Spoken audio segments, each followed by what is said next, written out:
when we're dealing with our sons or even our daughters, we have to remember that they're going to go out there in the world. And is this situation that we're battling with them over, is it something that they're going to have to encounter when you're not around? And can I give up a little space to let them make a decision that is it harmful? Because, sometimes in our community, we say, I'm in charge, this is my house, these are my boundaries, right? But we have to remember we are creating and teaching them how to be community citizens.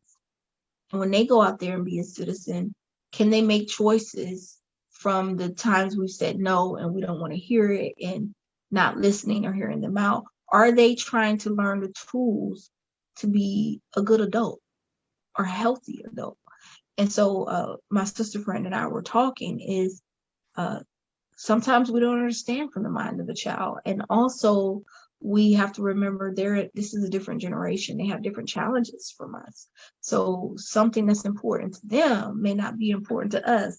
Kind of like when I was little and I wanted to wear my skirt during the winter because I believe women should always wear dresses. And my mother was trying to make me wear pants. And she fussing with me thinking that I want to do it to attract boys. And I couldn't communicate back then. And I'm fussing with her because I don't want to be dressing like a boy, She think I'm trying to attract boys and I'm trying to assert my belief that I need to wear a dress because this is who I am. And, we would bump heads for it. Now looking back, it's kind of comical, but when it was happening, it was a real, who does she think she is trying to make me be a boy, Right.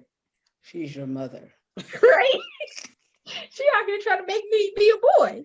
And so that's in my head, but in her head, it's cold out here. And if you get sick, I'm going to be the one having to pay this medical bill. So is making, I learned later about that open communication and giving them space to say exactly what they feel, what they're thinking, and why this is important to them, because I don't want to miss the mark, right?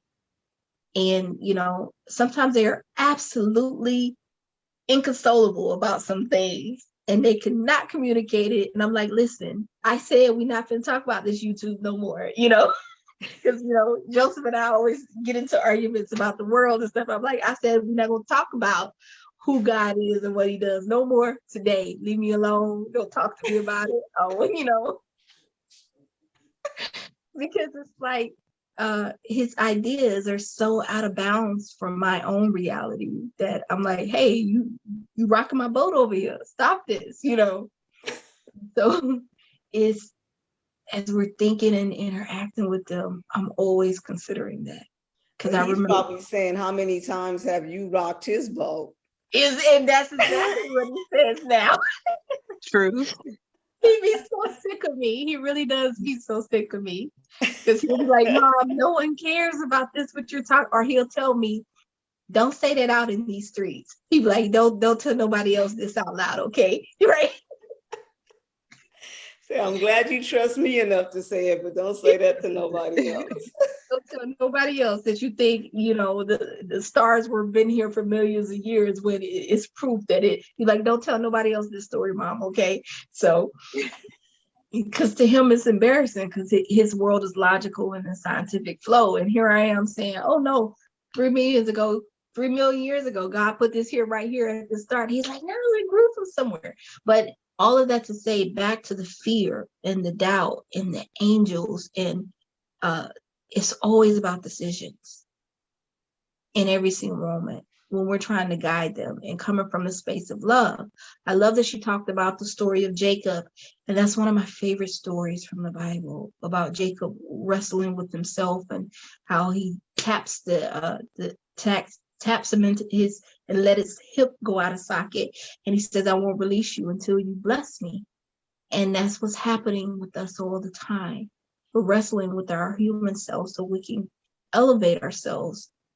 And we don't want to give up till we get our blessing, which is a new way of living, a new way of seeing the world and being accepted in the space that we're in.